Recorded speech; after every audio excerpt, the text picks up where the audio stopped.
All right. Hello and welcome everybody to today's webinar. My name is George Goktsis, and I am a staff member of Fraunhofer ST. Me, together with my colleagues, Ludger Peters, Matthias Cesar, and Dr. Christian Plappert, we're going to be discussing today the results of our recent research regarding the cybersecurity readiness of industrial networks. As I said, this is the team that will be speaking to you today. And the topics of our discussion relate to the various aspects of the current state of cybersecurity of industrial networks and their protocols. First of all, we will be discussing the threat landscape and how this evolving space has transformed over the last years, and how do the industrial protocols at specification level fare against these evolving threats. Then we will evaluate how the threat assumptions of these protocols will look against these threats. And we have taken three industrial protocols in scope of our research, namely OPC UA FX, PROFINET and EtherCAT. And we can say from the beginning that OPC UA FX performs better in all dimensions of our research, faring better against all threats and being more ready to face the compliance labyrinth of today's day and age. And towards this, we are also discussing the regulatory and normative environment that industrial protocols have to be implemented into, and discuss the preparedness, the readiness level of these protocols in regards to these, the normative and legal requirements. Parts of our results that we will be that I am presenting you from the beginning relate to the direct results. That is, we have plotted here the spider graphs and graphs of how these protocols fare against the threat landscape on your on the left side of your screen. So you can see that we have mapped here. We have introduced a new taxonomy of threats based on Microsoft Stride model.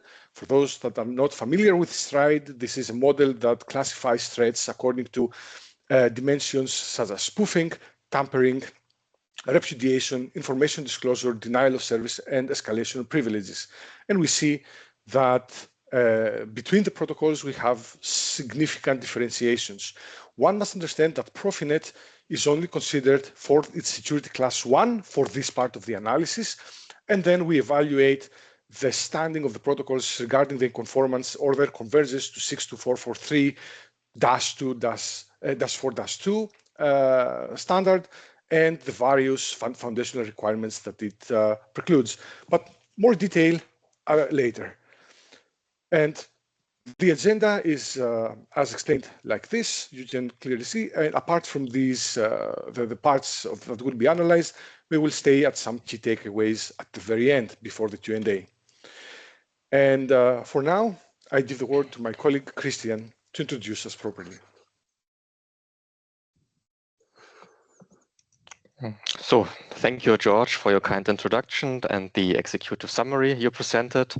So good afternoon in the round from my side. My name is Christian Plappert. I'm here the head of Trustworthy Platforms Group at Fraunhofer Institute for Secure Information Technology, short Fraunhofer SIT, which is the leading institution for applied cybersecurity research here in Germany. And before we go into depth of our conducted study and results, I would like to take the opportunity to introduce our research institute and give you some background of our working environment here.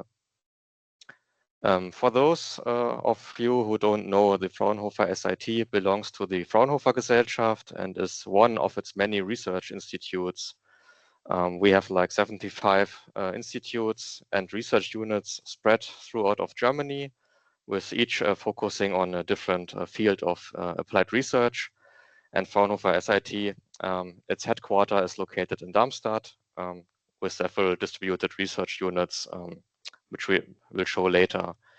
So in total, Fraunhofer Gesellschaft has over 32,000 employees, which are mainly scientists and engineers, and has an annual research budget of 3.6 billion euros, which makes it one of the world's leading organizations of applied research. according to the Fraunhofer model, the Fraunhofer Gesellschaft earns like 2/3 of its income through contracts with industry partners and specific government projects. And so Fraunhofer's budget depends largely on the success in maximizing revenue from contract research. So if we go now to our institute, the Fraunhofer Institute for Secure Information Technology, as I said, our primary research area is the cybersecurity, and we have around 265 employees, and we are deeply connected to multiple universities through our professorships. And as you can see also in the logo on the top left, bottom left, we are part of the National Research Center of Applied Cybersecurity, short Athene, which is the largest center for applied cybersecurity in Europe. Our fields of application where we make research for cybersecurity is quite vast, as you can see here. And me and my colleagues, we are located more in the cyber physical system security and looking into it, where we have multiple areas of competence and expertise, which we offer. And these range from consultancy to product security testing for hands-on security for on-the-field devices, to execution of studies, which we now present in this webinar, to proof of concept implementations, as well as courses and training offers. And we are strongly connected to the industry. And one of the studies' outcome is yet now the evaluation of cybersecurity readiness of industrial networks. And with this, I would like to hand over back to my colleagues and especially to George to continue with our results. Thank you.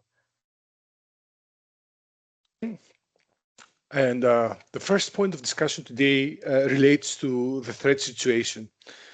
We've seen in the past years from the onset of Stuxnet and forward, Stuxnet you're probably all familiar with, the first malware that targeted the Natanz enrichment factory in Iran that caused physical damage. Since then, we have seen at least 7 variants of specific malware that target industrial control systems, and more specifically, and many campaigns, threat actor campaigns that specifically target these systems. Ever since, especially since the onset of hostilities in Europe, we've seen an uptick in these types of attacks, and therefore we need to reassess how our understanding of the threat situation is. And first we begin with the ink controller and the pipe dream malware strain.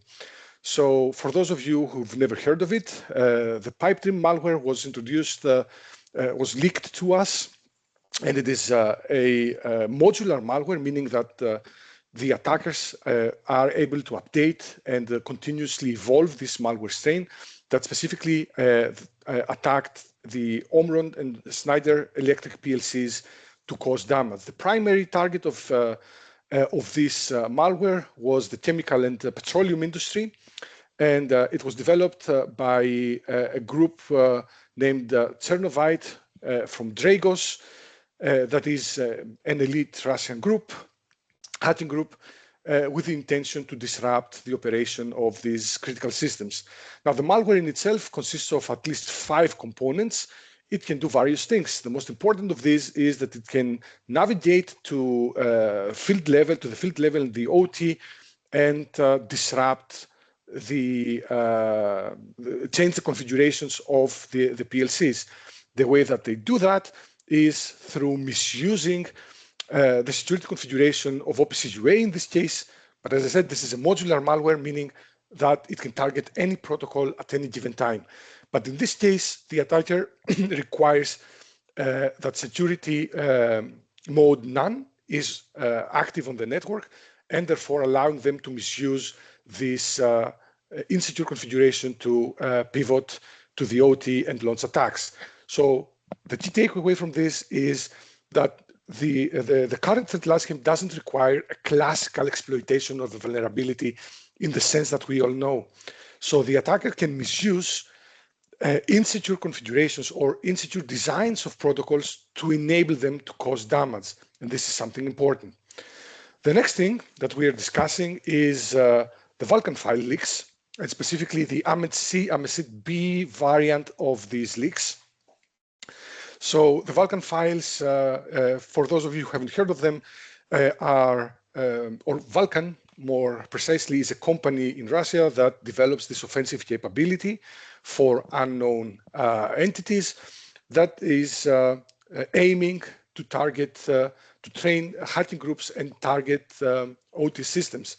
And the idea behind it is that somebody manages to get an initial access to the OT segment of the network, and then the platform, the AMET-B platform, allows for customized attacks against the OT. Now, this implies that our previous assumptions regarding the strategy, the defense and security architecture of industrial control systems is perhaps not up to date, meaning that microsegmentation and especially air gapping is a strategy that is not really, that cannot hold in this day and age. Initial access is safeguarded by a third party or other entities, and they pivot to the OT to cause damage. And how do they do that? Sorry. How do they do that? See in the picture on the right, you see a real image of the leaked files that showcases some of the capabilities of these threat actors. The first thing, that after initial access has been granted through any means, the attacker does some form of man-in-the-middle attack, so they intercept ISP traffic to reconnaissance and fingerprint the network. After that, they target devices that are on the perimeter of the OT and navigate through impersonation to the trusted management segment. After they achieve that, they perform a further reconnaissance step to find ways to access the floor and the floor environment and launch attacks directly there. And from there, they can do multiple things, such as launch man-in-the-middle attacks through, for example, our spoofing, or hijack PLCs, human-machine interfaces, and in general be disruptive as their targets, their goals suggest. The main point here is that our previous assumptions may not hold anymore, and we deem air gapping in its essence as security by obscurity, so it doesn't hold from the cybersecurity, from a formal cybersecurity standpoint. Last but not least, we will name the ransomware threat that is prominent and ever present and growing. And on your right, you see the Dragos second quarter number of incidents verticalized by industry. They report that we have a 78% increase in incidents, and only in this time period, we have seen that there are more than 400 incidents that are targeting the manufacturing sector, and specifically 75 of these incidents relate to industrial control systems specifically. 75% of these attacks can have proven to cause some partial disruption, with 25% of them actually bringing companies to a standstill, so it's managing to have complete disruption. The numbers, so the number of incidents and the possibility of a complete standstill implies that this type of impact is in the region of once every 4 days in this area. So it's not something that is a black swan event or a really improbable event. It's happening almost every day, and at least once a week we see disruptions. And these disruptions can be rather costly. We see them on the news day by day, and we would also specifically mention the recent Land Rover incident that is estimated to have cost Land Rover around $1.9 billion in lost revenue, with restoration costs being estimated to be around 300 and 500 million euros. And I believe Ludger will continue with the next part.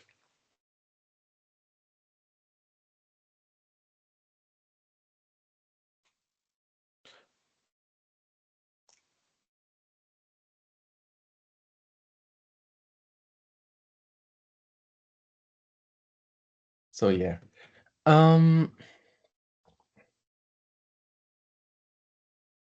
Yeah, just a small correction, as there is a missing in terms of the cost, because it's 1.9 billion pounds, which is about 2.2 billion euros.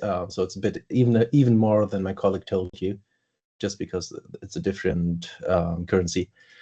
So that leads us to the point that the threat is really real and we need to take it seriously. So each single of these attacks can cost billions of dollars, or even lead to, or not even or, but and lead to closing of companies every year over and over again.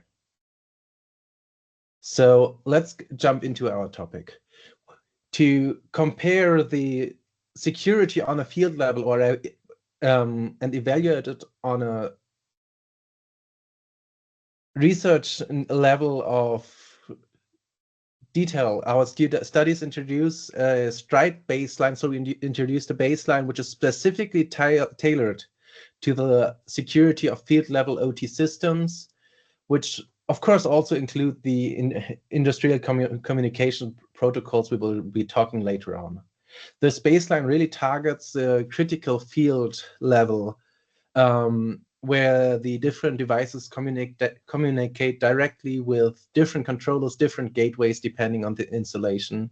And we use the baseline to translate each threat category, as you can see, into different attack vectors, which can commonly occur along the OT communication stack.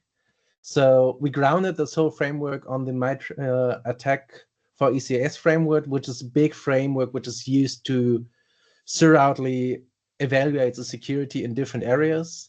And we provided comprehensive taxonomy for these attack vectors across the different strike categories. This allows us to systematically evaluate where each field bus protocol provides a comprehensive coverage, and more importantly, where security gaps remain. And this allows us to not be only focusing on the different claims by different providers, but to have a baseline which is also introduced in the research literature, to really have a discussion on the different stuff, and to really be able to evaluate it, and others test our assumptions and our claims against their own systems. And this brings us to the critical questions. How do current ICS protocols fare in this threat landscape? And as we told you earlier, we've selected 3 protocols, namely OPC UA FX, PROFINET, and EtherCAT, which really represent different approaches to industrial communication, and also have a different history in the development. I will be starting with the EtherCAT protocol, where the assumption is that their missing feature of being routable equals security. So as you also see in our evaluation later on, there's no actual research done on the security of EtherCAT by the specification community. And that brings us problems, because EtherCAT is not just only its own protocol, which is usually distributed in a ring topology, or on a different Ethernet structure, but it's real time without security at the moment. And that gets worse when we talk about the possibilities that EtherCAT can be used for different protocols, which each can introduce their own vulnerabilities into the systems, where you have a layering of vulnerabilities which can really enable an easy attack path in the systems. So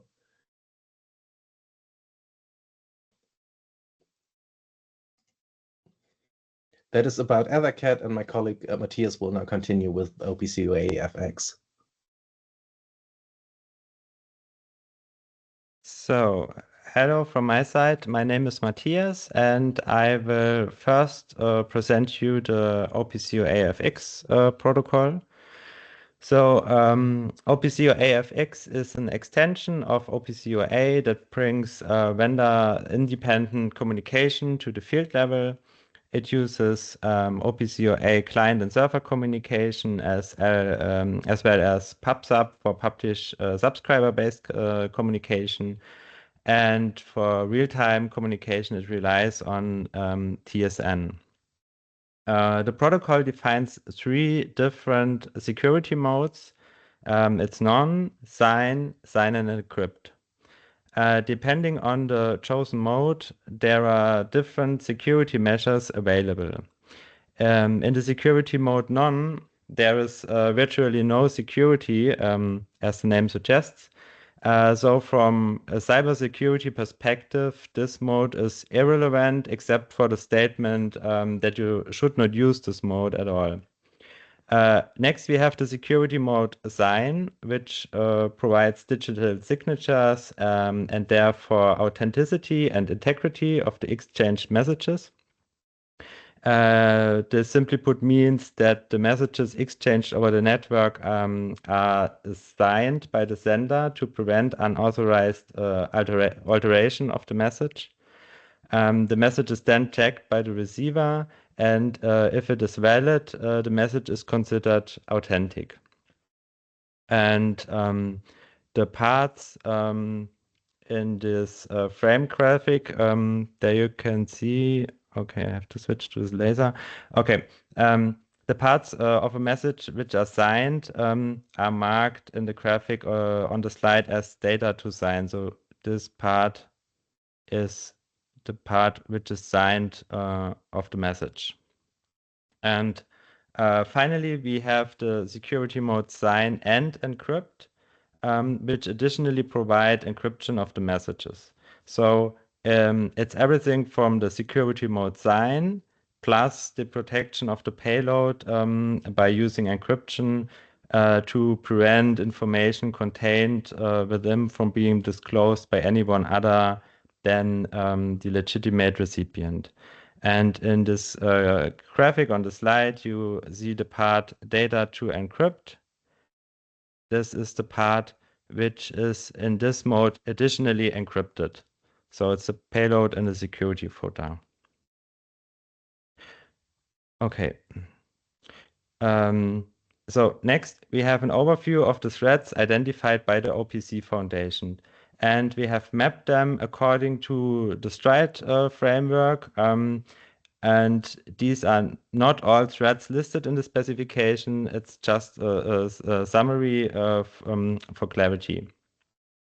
Important to know here is that all threats except 2 are covered in the security mode sign, which are the threats eavesdropping and server profiling. These 2 threats require security mode sign and encrypt, whereas the others are already enabled in the security mode sign.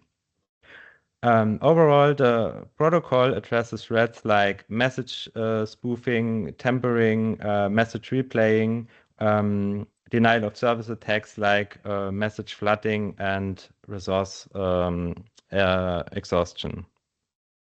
And as part of our work, we assess these threats against our developed threat model regarding coverage. And this is the summary of the results. The protocol shows extensive coverage against spoofing at the server layers, but there is insufficient protection at the device level. Tampering is treated in detail concerning message integrity, but there's limited attention given to the integrity of firmware, diagnostic, and configuration data.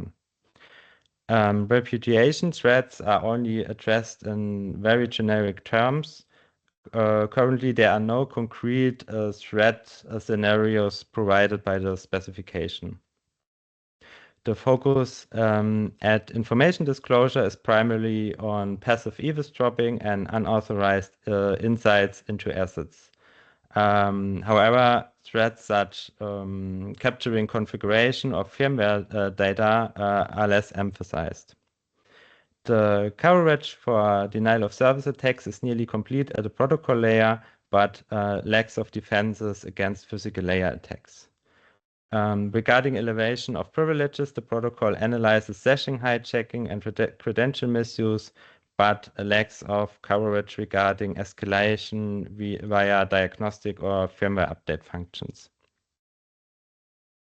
So next we have the PROFINET protocol, which we have analyzed. And as you can see in the stack overview, PROFINET is also an application layer protocol, and it runs on Ethernet, and the lowest layer can either use TCP/UDP with IP or a real-time extension for time-critical communication. And PROFINET provides 3 different security classes, from which only security class 1 is published and the 2 others are still in development. Therefore, we focused our research on security class 1, but we will give you a short overview about the expected security measures in security class 2 and 3. So security class 1 is perimeter protected and uses VLANs, ACLs, and firewalls, but the devices and the protocol remain unchanged since the security measures are only on the network level. Furthermore, security class 1 provides no identity or authentication beyond basic access control, and the cyclic I/O traffic is not cryptographically protected at all. Security class 2, when it's published, should add secure channels for non-cyclic traffic using TLS, for example, and provide certificate-based device identity with X509 certificates. But the cyclic I/O traffic stays unprotected. Security class 3 should then provide end-to-end protection of cyclic PROFINET I/O.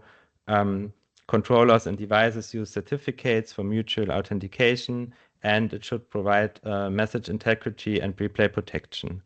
Optionally, it provides encryption for confidentiality.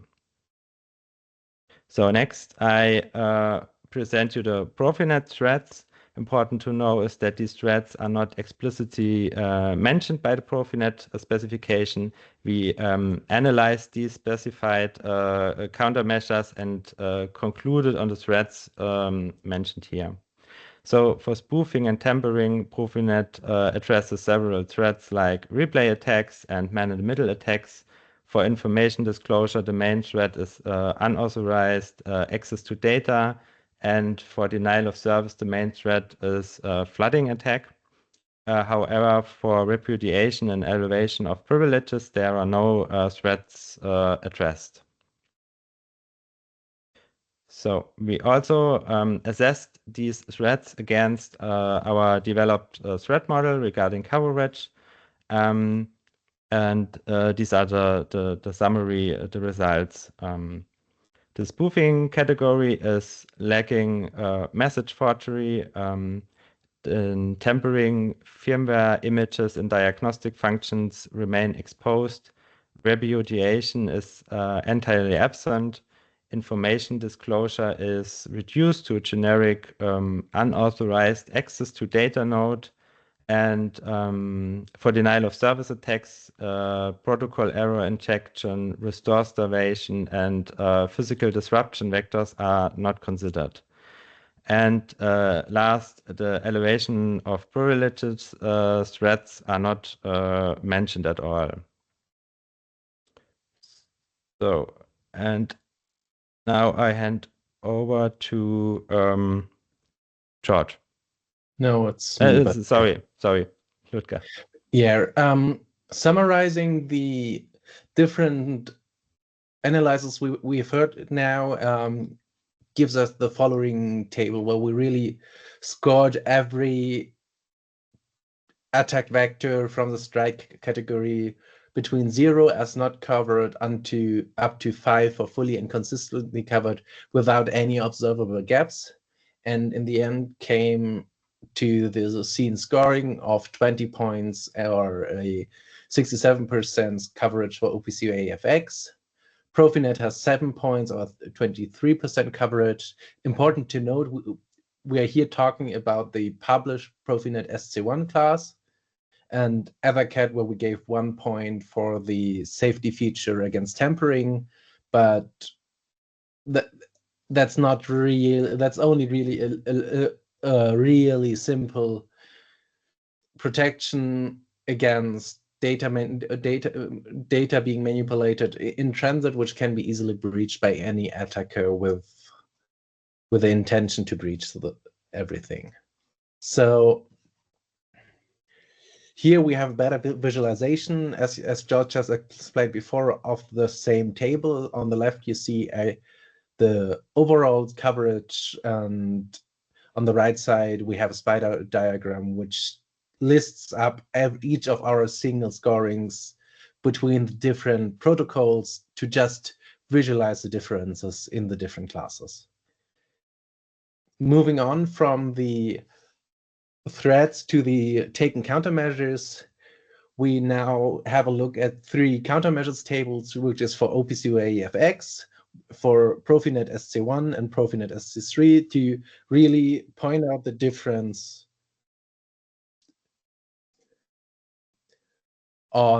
between the different protocols, and having a short look into the JLR ransomware attack we talked about earlier. So one of the main things in OPC UA FX is the method signing and validation, which would have allowed an easier detection of the credential replay attacks used in the JLR attack, which is really getting a hold for the attackers after they stole some contractors' credentials. Furthermore, the session ID management with the different IDs, timestamps, sequence numbers, at least would have made a lateral movement within the network way harder.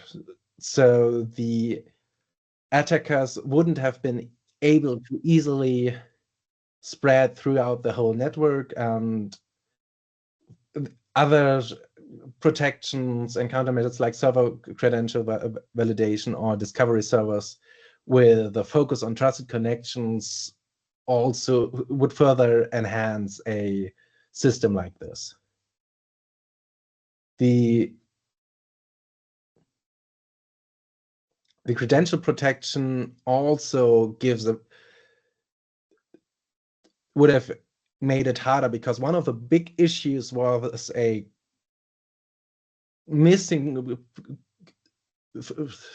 fundamental permission management and a inconsistent multi-factor authentication implementation. So it was really, really easy for them to gain access and to have access, which is also shown that in March there was 350 gigabytes of data exfiltrated from the JLR facilities. So there were a lot of points where you could have noticed that there's something gone wrong when you had a useful cybersecurity management system implemented, a useful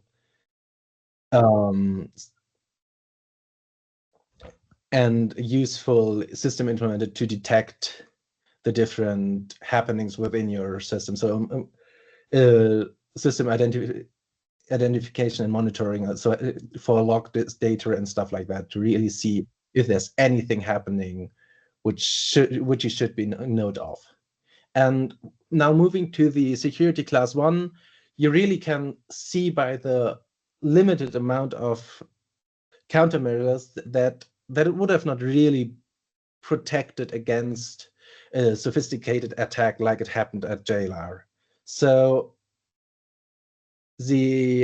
every of these methods would have of course protected maybe a bit on this stuff, but we also don't quite know in detail which methods they have implemented, and therefore that still would also certificate revocation handling would have at least made them aware that something is happening there. And in the end, security class, PROFINET security class class 3 would have also significantly reduced the attack impact through their different protections, although not as much, not to the same level as the OPC UA protections would have been able to protect the whole system, the whole attack, and to be really able to protect your system from different stuff, especially because for PROFINET security class 3, we are not talking about a yet public standard, but through documents which have been made publicly available to at least gain an insight on what is happening within this development. And with that, I hand back to my colleague George. Yes. So we've seen so far that the new threat landscape introduces new threats that the protocol specification entities need to consider to provide consistent defense against this. And we've seen that there are currently countermeasures in place to address the recognized and perhaps other newer threats. But then the question arises, how well do these countermeasures protect against the things that we talk about? How well do they protect against these threats? And in order to answer this question, we assess their conformance to the current legal and normative landscape and see how well they fulfill the requirements of these legal and normative bodies. And first of all, we have three texts in scope, namely the IEC 62443 standard, that is the prevalent standard for industrial control system cybersecurity, and from the legal perspective, the EU machinery regulation, and of course the Cyber Resilience Act. Now, for the EU machinery regulation, it is not prescriptive to cybersecurity as the other documents are. Meaning that it basically goes in the direction of cyber threats or malicious actions that can create safety-related problems. From this perspective, this is not prescriptive in the classical sense that, hey, you need to use this type of access control, this type of encryption keys or encryption algorithm select, and so on and so forth. But it discusses that one has to take the proper risk-based measures that may lead to a safety-related hazard. For this, we have also published our own approach and system theoretic process analysis extension that we have called the CyberSafe position that you can find online and study. And last but not least, of course, the Cyber Resilience Act, the new regulation that comes into force in 2027. It is in force. It is mandatory for companies to comply until 2027, and it introduces specific cybersecurity requirements for every product that comes into the European market, including components or products with digital elements that belong to the automation industry. You can also find our publications regarding the Cyber Resilience Act. I have had the honor to be one of the authors of 2 of the 3 publications that we have. And specifically for the Cyber Resilience Act, we must, when viewed from the prism of protocol specification, we must understand that not every cybersecurity requirement is relevant, because protocol specifications in and of themselves are not products, but there are aspects that come with the protocol specification, such as interfaces or APIs or software libraries that integrators and product developers use to actually construct a product that materializes a protocol. These things we deem as partially in scope, in the sense that these components that do require to be conform and should be provided by specification developers are included. So some of them are in scope, some of them are not in scope. And if we look at the protocols that we analyzed in relation to these things, we come up to the conclusion that the field extension for OPC unified architecture covers the relevant areas at least partially, and the at least partially part relates to how well these things will be coded into products. So there is support, there is everything that needs to be there for conformance. So your SBOMs will be more or less in order with these libraries, but you need to take care to not have vulnerable code in. For PROFINET, however, for security class 1, that is the only class that is in operation right now, we see that we have two requirements of the Cyber Resilience Act not covered, and namely 2D and 2E. This means that product developers need to take further measures to comply with these requirements that are not specifically provided by the developers of the protocol. And finally, EtherCAT, as we discussed, is not with security by design developed, meaning that it doesn't comply to any of the requirements of the Cyber Resilience Act. We considered including here incidental or accidental compliance to some requirement, but then we would do the service to the security itself. So it wasn't with security by design developed, so like this. And finally, we evaluate the efficiency of the countermeasures in relation to how well they fulfill the 62443 security requirements, the 4.2 part.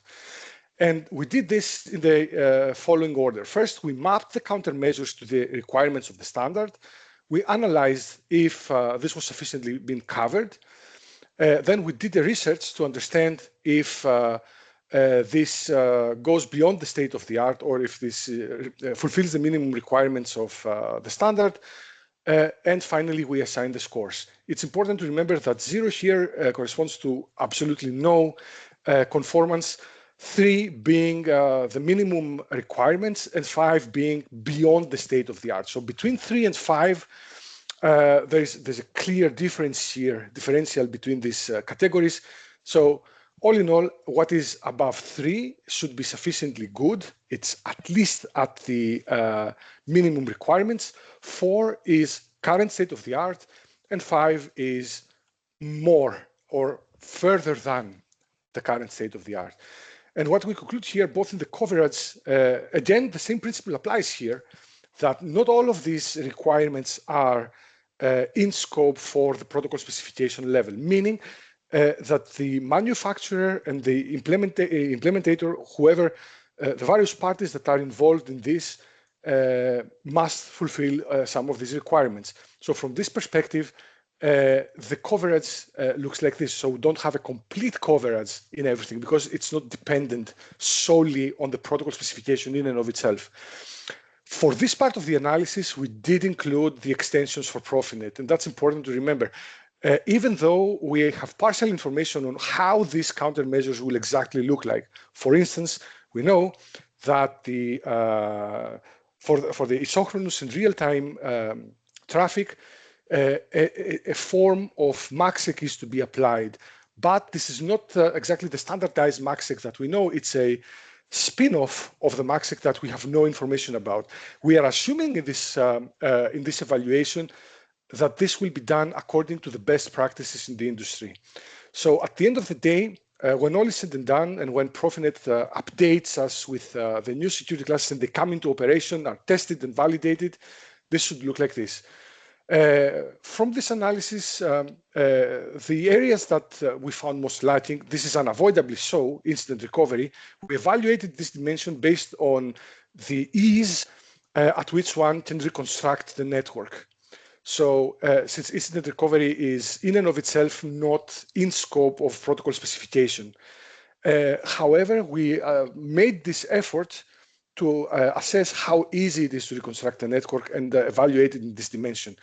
And finally, the protection against malicious code is scoring poorly for all protocols, mainly because of the advances in trust and computing and the support, the lack of support towards this dimension. So trust in computing and integrity checks, attestations, and so on are a real thing. They are implemented in IT networks regularly, and this is something that brings us room for improvement.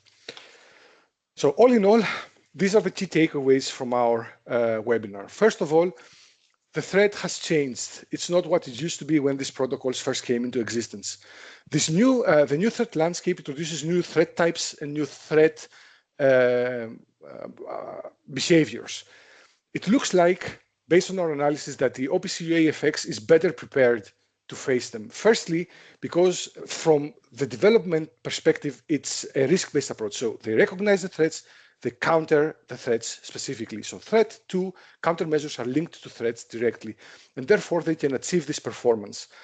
PROFINET does a moderate job, but this lack of specific approach, so threat to countermeasure to efficiency, brings it to a worse state, because you can't protect, if you don't recognize the threats, you can't take sufficient countermeasures.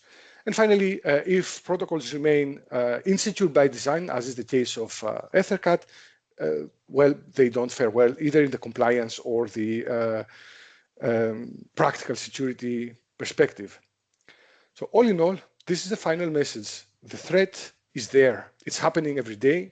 There are better and worse options out there, but it's something that is ongoing, and cybersecurity is anyway never ending. So from this perspective, I want, in this point, want to thank you for your attention. And now we will proceed with answering your questions. Thank you very much. So, okay, let's start with